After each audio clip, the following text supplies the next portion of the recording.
पंचतंत्र कहानियों का संग्रह है। ये कहानियां हमें जिंदगी के इंपॉर्टेंट लेसन सिखाती हैं।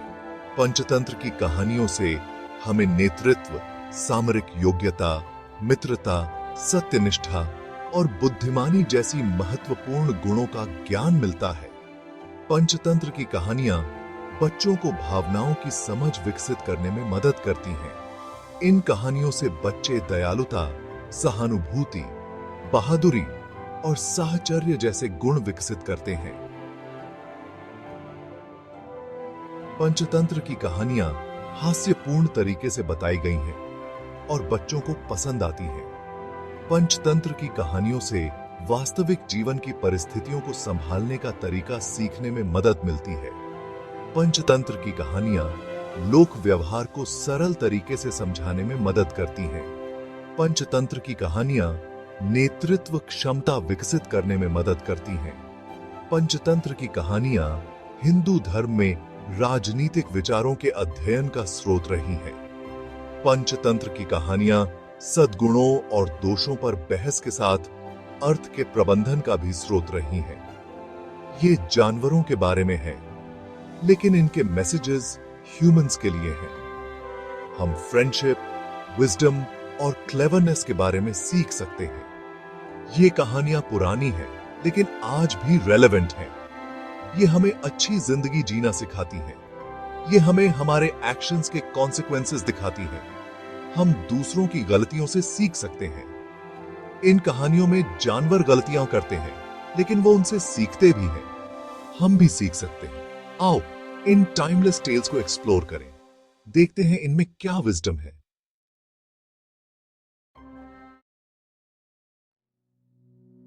एक समय शहर से कुछ ही दूरी पर एक मंदिर का निर्माण किया जा रहा था।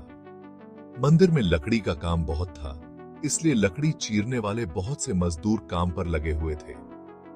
कुछ कारपेंटर जंगल में काम कर रहे थे। यहां वहां लकड़ी के लट्टे पड़े हुए थे और लट्टे वेग चीरने का काम चल रहा था। सारे मजदूरों को दोपहर का भोजन करने के लिए शहर जाना पड़ता था, इसलिए दोपहर के समय 1 घंटे तक वहां कोई नहीं होता था। एक दिन खाने का समय हुआ तो सारे मजदूर काम छोड़कर चल दिए। एक लट्टा आधा चिरा रह गया था।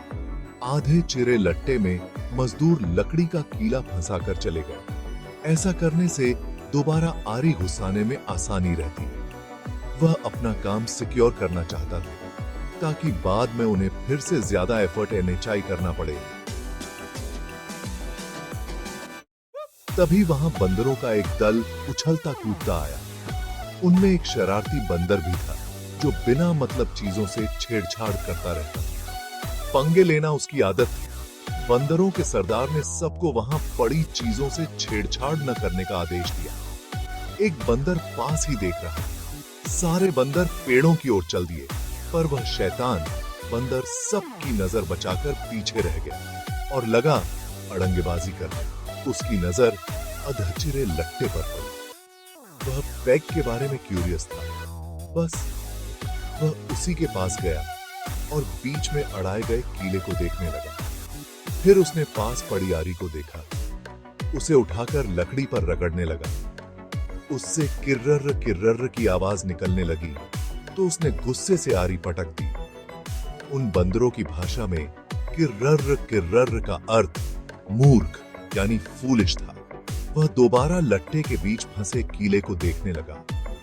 उसके दिमाग में क्यूरोसिटी होने लगी कि इस कीले को लट्टे के बीच में से निकाल दिया जाए तो क्या होगा। अब वह कीले को पकड़कर उसे बाहर निकालने के लिए जोर आजमाइश करने लगा।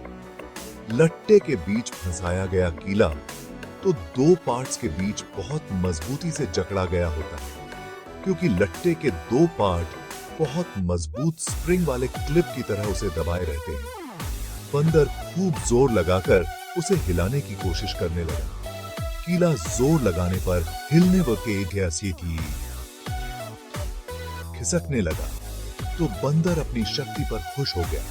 वह और जोर से खौं खौं करता कीला सरकाने लगा।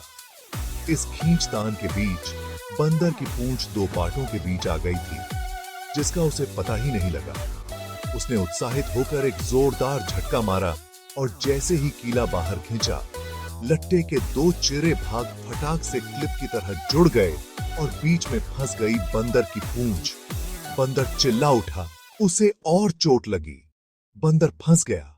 वह दर्द से चिल्लाया। तभी मजदूर वहां लौटे। उन्हें देखते ही बंदर ने भागने के लिए जोर लगाया तो उसकी पूंछ टूट गई। ये किस्सा थी। वह शिशु का चीखता यूं टूटी पूंछ लेकर भागा।